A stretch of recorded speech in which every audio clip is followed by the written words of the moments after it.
Hello, everyone, and welcome again to another one of my podcasts. Thank you for tuning in. And for those of you watching on YouTube, which is something I'm now trialing, hello to me and hello to Tim. Tim is the CEO of Onalytica. And if you haven't heard of them, well, you have now. And they are in the world of, dare I say, kind of scary data science, social listening, tracking what you're doing all on online. So Tim, no doubt, is going to correct me on everything. So Tim, over to you. Introduce yourself. Who, what, why, when, where, whatever. Thank you, Alex. Thank you for having me. I should say totally GDPR compliant. We're not stalking or taking any of your data.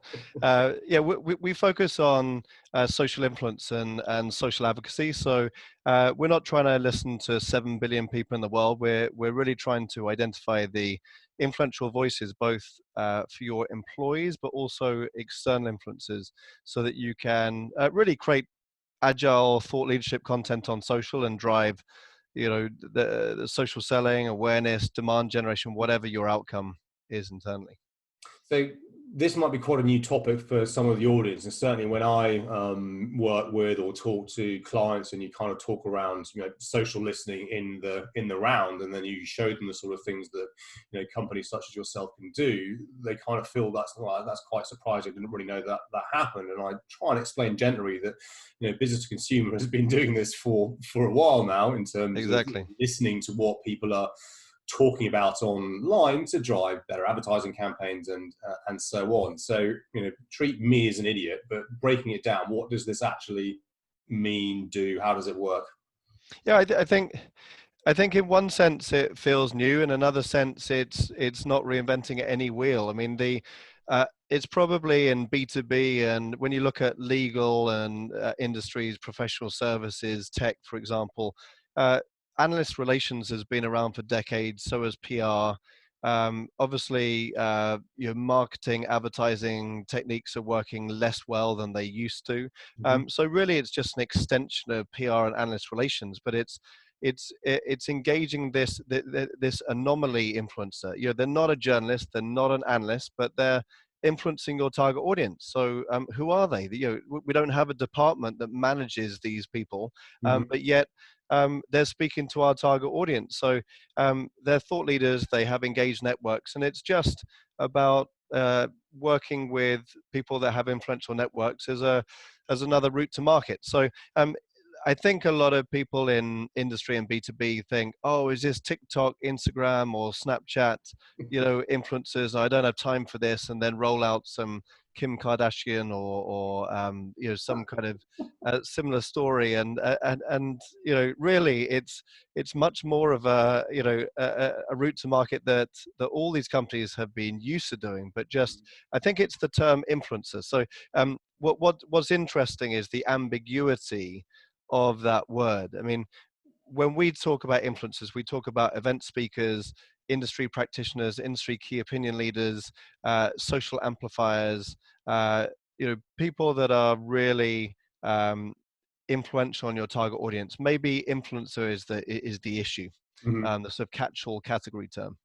I agree, and whenever I talk about influence around influencing your intended audience through LinkedIn, Twitter, whatever the platform might be, I always caveat, I'm not talking about an Instagram influencer, or actually, although mechanically we're trying to do the same thing in terms of how you leverage content to do that, maybe respected voice in industry or whatever. And although with TikTok, I mean, you look at their revenue streams in the last couple of months in terms of what COVID-19 has done for them in business, but we won't digress on that side of things. Yeah, I think that's probably maybe 10 years away, so we can park it for now. Yeah, indeed. I don't think B2B and TikTok will. I think that can be a 2030 conversation. Hopefully, indeed. God knows what the world will look like in 2030. Yeah. But it's an interesting thing around this, and I know primarily you look at Twitter, and correct me if I'm wrong on that, but in the world that I'm in, especially in professional services, getting the respect, and there are loads of respected voices out there, to get them to actually understand that to be on social in the first place, it can be a really powerful, and to all intents and purposes free, other than time, mechanism to get your voice out there. What do you see in terms of working with clients and how they go around encouraging fee earners, the respected voices, influencers, to actually go out and do this? And then more importantly, like your report showed quite dramatically, and I'll share the link in the podcast, quite dramatically, the impact this can have. What do you find organizations do to help staff, employees do this and engage with it? Yeah, I think that's a good question. First of all, we focus on LinkedIn and Twitter. Okay. In terms of a data sourcing, it's obviously easier on Twitter because Yep. they make the API available. LinkedIn is a bit of a closed shop, but LinkedIn and Twitter are the two channels that we support and most of our clients deliver Mm-hmm. against those channels. There's also podcasts, Forbes contributors, and YouTube as well. Mm-hmm. And to a lesser or greater extent, you can get the data to identify influencers or to track them and to then measure the results. How to get people to engage? I mean, obviously this is an interesting challenge. I think one of the interesting things is who's managing the program. Sometimes social media marketing picks up these kind of social selling or social programs because it has the word social in it. Yep. But they're not the best people to drive the motivations of the program, because it needs, a workshop with 100 salespeople who's run by someone in marketing is a big challenge for marketing. I mean, marketing get a bad rap sometimes with sales, and especially when there's business leaders that think that they're too busy for social. So I Mm-hmm. think that there's a massive challenge for marketing and social teams, and yeah, data can play a big role in showing that the target audience is on social. And I know that's something that you preach at Digital Leadership Associates about. Be able to speak to thousands of people in Mm-hmm. one post rather than just the people in front of you. So Yep. I think everyone gets that it's powerful, but I think the motivations for especially senior execs, they need to be convinced that their target audience is listening. Yep. Otherwise, they see it as this sort of marketing venture that's a waste of time. And that's a really great point. I'm going to steal that. Be convinced that your target audience is listening. And certainly, I get that around in the legal sector more so probably than ever. My market isn't on LinkedIn or social, and then you just go onto Twitter or LinkedIn and go, there they are. They're having the conversation. So, I'm guessing you're able to provide some kind of insight around what you do, that actually their intended audience, the target audience, is on there and they are listening. Yeah, I think, and so the report that we did on the professional services, Mm-hmm. and should I say consultancy firms industry, was looking at the CFOs, CMOs, CTOs, CIOs, and look at the influential voices and the senior decision makers in there, because there's both. If you look at if you're a big consultancy firm or big legal firm, are you talking to yourself? Or are you talking to senior decision makers? And are you talking to the influencers that influence the decision makers? So there's three distinct groups: employees, influencers, and decision makers. Uh, and and once you see that the decision makers and the influencers are having those conversations, then I think it's about trying to get the employees, the senior execs or the subject matter experts, to become brand advocates and to co-create the content with those communities, so that it's a really nice social selling exercise. So I think data plays a part in doing that. I think culturally, someone that's not very good on social to then become proficient in social, that as you know, that it doesn't just happen overnight, and some people will never get there. So I think it's about getting the people who are totally inactive to maybe to be active in a small way, to get the people that are already doing it, they're already thought leaders, to become influencers, because they just need a bit of an encouragement and they need to be shown the way. I think the people that are spamming the hell out of their audience, they obviously need to be course corrected. And then there's the execs that have no time. That obviously requires a bit of management. Quite often a helping hand would be able to post some content. And what we found is that if you take a senior exec, they're very good at speaking. If you put them in front of an influencer, they would chat to them all day and have a great relationship, but they wouldn't want to post something on social. So a video interview Mm-hmm. with an influential voice, and then them seeing that that's been seen by 5 to 15,000 people, flicks a switch in their mind, and they go, oh, I really enjoyed that. Can I do that again? And then they start getting the engagement, the questions, and then they start paying attention. So we find that it acts as the catalyst rather than an exec posting something, getting nothing back, and going, see, I told you it was a waste of time, which quite often is the case. So I think that it's really challenging, but with some good practice steps, you can really get the programs going. Absolutely. And I saw an interesting piece earlier this week from FTI Consulting around. They've done a survey on the FTSE 100 and I think Fortune 500, and the percentage of CEOs that were on social and the impact that can have as a leader in a very positive way, provided there's kind of some grey areas in this. Is it actually them doing it? Or is it someone doing it on their behalf? But different debate, I guess. Yes. From an employer branding perspective, from a leadership perspective, how incredibly powerful it is. I don't know if you saw, I think it's Bernard Toomey, the new CEO of BP, is very active now on LinkedIn, understands the power of it. And he was like, this is very much me doing it. This is me out there. This is me posting it. And it was really great to see. So what do you see in terms of, from on your side of the fence, as it were, and what you see behind the scenes when we're talking about leadership, so CEOs, managing partners, whomever, those that are truly active on social, the kind of the reward they get? Yeah, I think it's interesting. I think time will just. I think COVID-19 has accelerated that.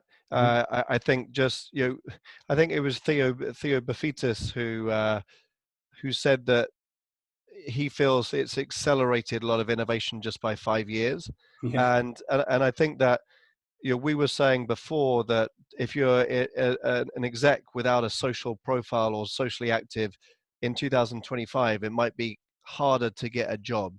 Yeah. We feel like that might be the right kind of time scale. People are talking about social media now like they were email, I think back in the back in the 80s. Mm-hmm. Which is interesting, of like, will email catch on or not, and will social media catch on or not? This is not to the people that are already on social media. We're talking about maybe the senior execs that are still quite cynical about it. So I think that that's accelerated the journey there, and the execs that are on social just are communicating with more people. I think a social CEO is connecting with their employees more. I think it has so many benefits. So it's and the interesting thing is, when you look at some of the top execs, you believe that they've got a big team doing it for them, and they actually don't want to do that because it's their voice that they Yeah. don't want to be diluted. And so I think the people that have teams doing it, of course, they have teams that might want to push out an announcement that's being fact checked and Yeah. to use the right hashtags and things like that. But when they're actually speaking from the heart or trying to communicate to the workforce, I don't think they want anyone else, doing that. No, I completely agree. Which kind of leads on to the authenticity piece. I wonder when we'll get to that word. And then I almost have an authenticity bingo in podcasts just to see how many times, because but it's, I like mean, everyone mentions it because it's the right word. But it's there's kind of a follow up to that, because I mean, we've all seen it, right? And what's been interesting in the last 3 months, certainly more so on LinkedIn, dare I say it, on Twitter, because Twitter can be an absolute car crash at the best of times. But what the change in kind of narrative I've seen on LinkedIn, both from a hugely positive side of things, but also from like, oh my God, you're really posting that. So there's the authenticity piece, and then maybe a slightly bigger question around that: how do you denote influence? So let's focus on the authenticity piece. And the reason I also talk about authenticity, because it's an amazing list and a report that you've created, that some of the characters I know, you mentioned the word kind of spamming earlier on. I know that they use heavy automation to do it. And I know that there are people, because you look at them across multiple platforms, you're like, there is no way, based on what I know you're doing for a day job, that you are curating and pushing that content out in exactly the right format across multiple platforms. So yeah. Is it really you doing it? And then how do you decide who is actually influential? Yeah, I mean, obviously, influence is there's many different definitions of that. So you can never get the silver bullet Mhm. influence. You can get indications of this person is doing better. So of course you can say that person is more influential than that person at driving this particular metric or figure, Mhm. or but really, we're just trying to look for the culture, the drive of the culture. But of course, consultancy firms, legal firms are all obsessed with leaderboards and numbers and stuff like that. So you obviously can't get away from the fact that if you put someone number 5 or number 7, Yeah. they're 2 places higher. So what have they been doing that I haven't? So to answer your question, I think that the how they're doing it. There's obviously going to be there's robots now that are having influence in the world that are automating, and Yeah. whilst I don't on a personal level think that that's a good thing, we just look at the data of who is driving engagement with your target audience. Mhm. So how they do it, whether they get their son, daughter, friend, have 20 people in their team, or do it individually late at night, like whatever their methods Mhm.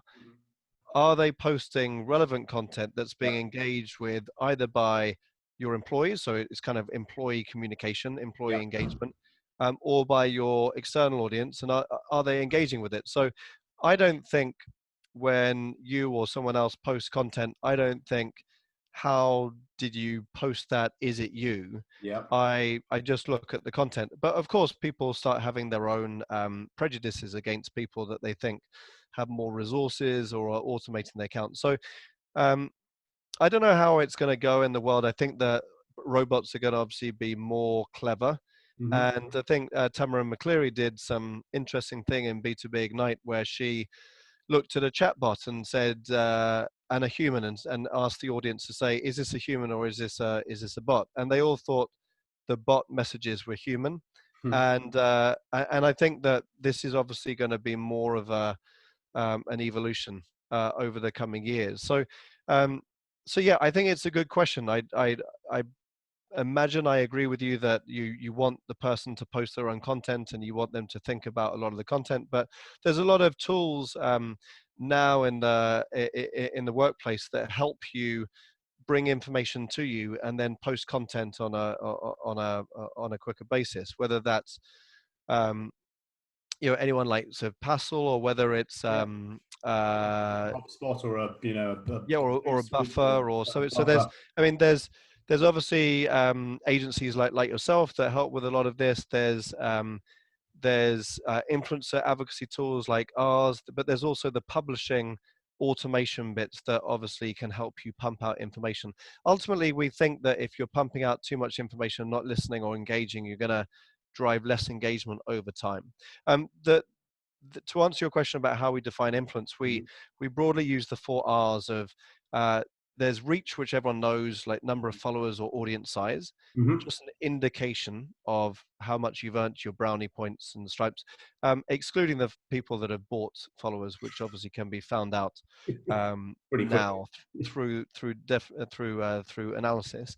Then there's the relevance, like how much content are they posting on your Mhm. topic, and then resonance, which is how much engagement are they getting on that topic. So that's really, really important. And then lastly, reference. So are they being cited by the Uh, influential voices okay. in your area? So if you were talking about legal tech, Yeah. um, are there 5,000 voices in the world that are driving most influence on social and legal tech? Are they referencing you as an individual if you're a legal Got you. professional? So that would be, are they citing you in an at tweet or an at on LinkedIn or wherever? Yeah, exactly. And then you see who rises to the top of that. So it doesn't matter whether you pump out 1,000 messages a day. You're not going to get on that or drive the engagement. Yeah. If you're just spamming. And do hashtags play a handle in this on Twitter, for example, in helping that analysis, or not really? Not through our methodology. Okay. It's just the No, I think way back when we used to just look around an event hashtag and things Mhm. like that, and if people didn't use it, then they didn't show up on our system. But I mean, now there's lots of derivatives of the word. So if you take something like AI, there's about, as long as my arm search Boolean query, and lots of different derivatives of how you can how you can talk about AI. So I mean, that's not relevant to us, but I do find the network algorithms fascinating on LinkedIn and Twitter, because and I talked about a bit about this in some of my videos, and I wondered what you thought, that the hashtags plus the people that share your content, to be able to get past the algorithms in the first hour to make Mhm. your content appear viral to LinkedIn, Yeah. to obviously have a few questions in there and start getting the comments, and then the combination of that with the hashtags to make it trend within certain distinct communities. Uh, we've always seen that as a bit of a magic, you know, um, Yeah. No one knows. a magic mix. And so we just look at the end result, but the how to drive engagement is an interesting Yeah. sort of conundrum. I don't know what your thoughts are on that. The nefarious. I mean, Twitter is slightly easier because I mean, all the other platforms apart from LinkedIn are pretty open around how the algorithm actually works. And I remember having quite a robust debate with an elderly gentleman from a law firm a couple of weeks ago who got really quite angry with me that what do you mean that on LinkedIn and Twitter not all my followers see my posts? I'm like, because that's just how it works. Don't talk to me. Go and talk to product in those Yeah, varying companies. With with LinkedIn, everyone is continually trying to game the system, and they're always tweaking it. And they made a change 2 weeks ago in terms of now moving to dwell time. I know dwell time is on other platforms, trying to give back more to the passive individual, but also now looking that let's say I comment loads of times on your posts on LinkedIn. What they're now trying to do, as we understand it, is then match my profile against similar other profiles on LinkedIn, and then serve your content into their news feeds. And what we believe is now going to start to look at, they're trying to look at the quality of engagement over the quantity of engagement, because you see people just hacking the system with some crappy thing they pull from Facebook just to get the views and the likes. And I'm yeah, always on of the opinion. I used to chase the numbers way back when. Now I don't care about that because I've got my niche. I know where my focus is, and I focus on the quality of engagement rather than necessarily the quantity. And sometimes I do posts and they die, and sometimes I do a similar post and it absolutely flies. And there seems to be no real rhyme or reason as to what has triggered that or not. So for us, it's more around kind of what you were saying, just being consistently present, engage in conversation with the people that you want to engage in conversation with. Yes, hashtags definitely do help on LinkedIn, 100%, in terms of moving you around into different news feeds and different channels. But then again, when I get told a post is trending on LinkedIn in a particular hashtag, I look at it, it's got like 500 views. I'm like, how the hell is that?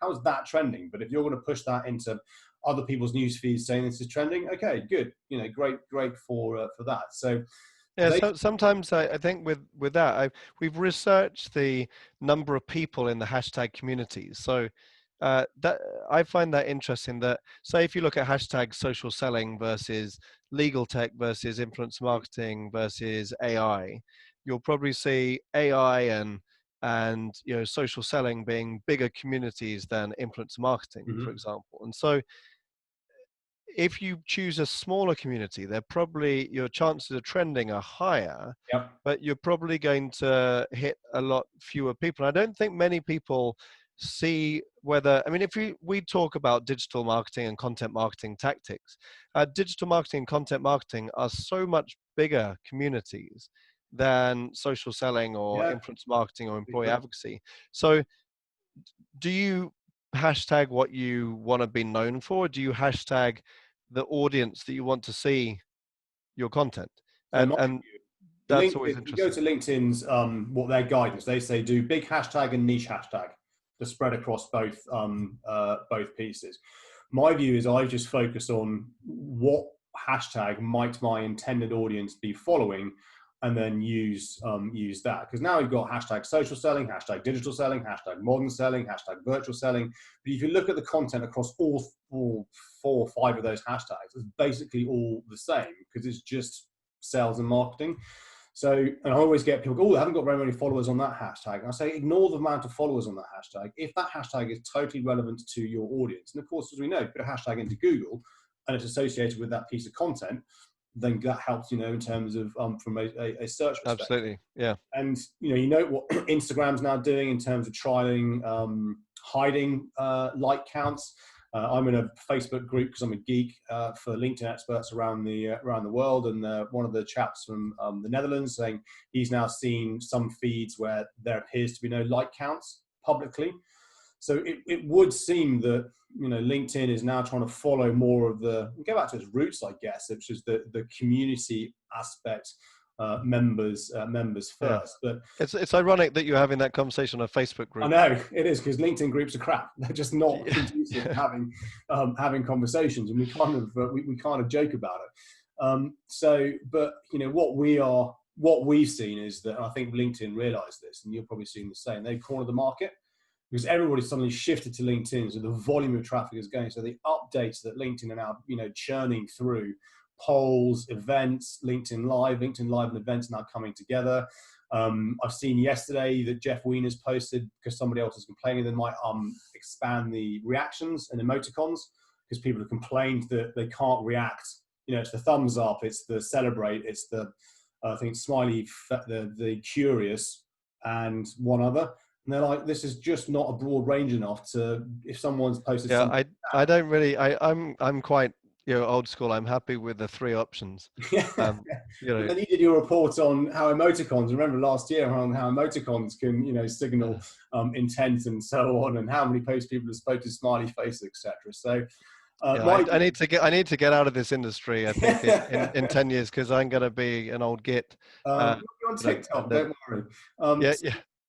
Very short answer, and don't try. You can try and game the system, but it's always changing. Just focus on the hashtags you think are relevant to you. To your point, good content, be consistently present. And I think it's the 4 R's in summary. The 4 R's that you mentioned. Focus on that, and over time, and this is the key thing. If I look at how I built my hashtag Ask Alex, which are my videos I do every Friday, so that's been doing that for over 2.5 years now. And now, over the 2.5 years, I actually have a community of people built around that. When we used to go to conferences, or people, oh, I know I see your videos. I'm not even connected to these people on social, but they've seen what I'm doing. But that didn't happen overnight. That happened over an elongated period of time, making mistakes. My videos have evolved rapidly over that. And I think that's the other thing with all of this, is that some people, they look at, the Kim Kardashians of the world, and they kind of think, oh, you can do this easy. This is an overnight success. Or they look at, the other things, the Facebooks of the world, and they kind of forget a lot of these organizations didn't happen overnight. And success, unless you're very, very, very, very lucky, takes time, effort, and hard work. And, with social, Rob McCargo being an example, he's a prime example of effort, hard work, and look, from PwC, look where that gets you. So yeah, absolutely. I think when I see people with networks of over 100,000 followers, quite often they've built those over 5 years ago. And I'm wondering, this is my hypothesis, because we're all trying to drive our own social influence, and it's hard to get to 50,000 followers, for example. I'm not even sure whether I'll get there. And so some of these, I don't know whether it was easier back then and it's just harder, more competitive, but there's definitely some people that have got up there in the past, and I'm not quite, I've asked them how but I haven't really found out anything that they've done differently to a lot of the good people like Rob McCargo who are out there. But yeah, he's very influential, done very, very well, but he doesn't have over 50,000 followers, I don't believe. No, he doesn't. But to your point, it's the right followers, if that makes sense. And you have the small community of the right people that then amplify what you do. And there's a gentleman called Alex Smith in the legal sector, and he has I think he's got 2,000-3,000 3,000 followers in terms of on Twitter. He's very prevalent on Twitter, more so than LinkedIn. And again, he's kind of the masterclass of the Rob McCargos in the legal space. Everybody in legal and legal tech knows Alex. And when he was working for his previous kind of firm, the law firm, in some respects, people knew him better than they did actually brand of the entire organization, because he's got a very niche community. He knows his target audience, and he's massively influential within the audience he wants to be influential in. Yeah, it's great. Yeah, and that's funny is that if you have a meeting with 50 people, then everyone will say, "Oh, massive meeting." But as soon as you go on social, it's like, "Oh, only 1,000 views." And if they're the right 1,000 people, then that's great. But there's also, I think you talk about this a lot, that there's a lot of the lurkers. Yeah. When it's nice to get that feedback when someone says, "Oh, I saw your content." You're like, "Well, I didn't see you interact with it at all." And so there are. I don't know what percentages, and I think what I like about Rob is that he's got a strategy, he sticks to it. He's a good guy, and he's genuine, and he's getting the personal and professional return from it, and so he's consistent. Like you have been doing the Ask Alex for 2.5 years, and I recall you dodging around a car park, making some point. I think probably about hiding or lurking. Yeah, something like. Was that the lurker as well? That was the lurker one. It's stuck in my mind because of that, and I didn't know you back then. I don't know where I was, but watching your video, and who's probably this not idiot running around a car park? yeah, exactly. But it's hard to prove the ROI when you're a senior exec. You can't say, "Oh, I think I probably got some lurkers watching that.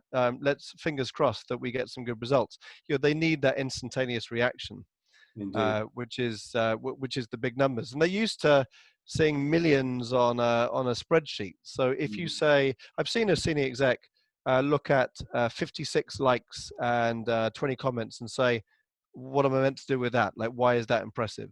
And I think your colleague Adam Gray showed how through the networks that could be 40,000 people that see this, but they only see the 56 and 20, and they don't multiply that. They can't rationalize it. Indeed. So what's your final piece of advice then? How do you avoid instant gratification? From individuals? Yeah, or in terms of how do you switch that? What would your five case rephrase the question? In terms of somebody thinking about this or not kind of really believing in this, and to your point, I want the instant gratification, 56 likes, what do I do?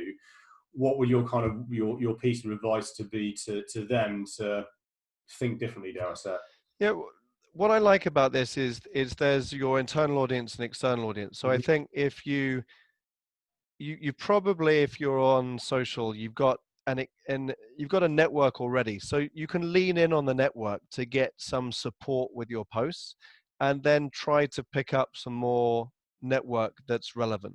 So I don't think post a comment without an image, without a video, without tagging people, and just hope that something's going to happen. Of course, that would be sort of social suicide, probably the equivalent of. So I think you've got to have a strategy that's going to be a winning strategy. You probably got to commit to it for at least a month to see the traction and find out your routine. Is it in the morning and after you do the main part of your work? We obviously don't have a commute anymore, so how do you build in that time? And then probably set yourself some milestones which you're happy with, that aren't I'm going to go viral within a couple of weeks. So I think you've got to be strategic about it. You've got to have some quick wins to feel good about it, but you've got to have more the long-term vision, which is connecting those milestones together. And if you don't see where you're going, then you're never going to hit the individual milestones. I like that. If you don't see where you're going, you're never going to hit those individual milestones. If my audience, that sounds very grand, but if they want to connect with you, where's the best place to find you, Tim? I'm sure you're talking to thousands of people, Alex, so don't be modest. You can find me at Williams Tim on Twitter, or type Tim Williams Onalytica into LinkedIn, and you'll find me there. Thank you very much for having me on your. No, it's been great. I'll put links to your website, to your Twitter handle, and a LinkedIn in this, and I'll put a link to your most recent post on professional services. So on that note, thanks to Tim, thanks for his time, thanks to you all again for tuning in and listening. We really do appreciate it. If you've watched us on YouTube, give me a like, give me a subscribe. If you're listening to my podcast, do the same.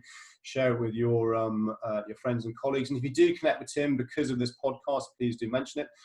Otherwise, that's it for today. Another podcast. Everybody keep well, keep safe wherever you are in the world, and hopefully we will see you on the other side. Thanks all.